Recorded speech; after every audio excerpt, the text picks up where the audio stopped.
Assalomu alaykum. Va alaykum assalom. Hormang qo'shni. Eringiz Rossiyada. Anchadan beri kelmaydi.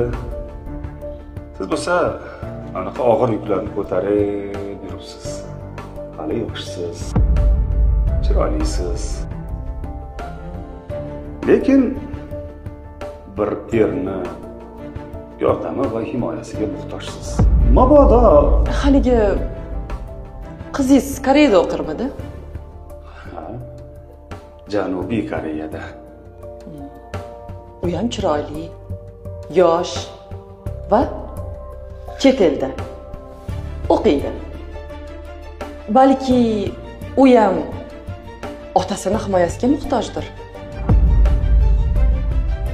Mabodo deyman-da.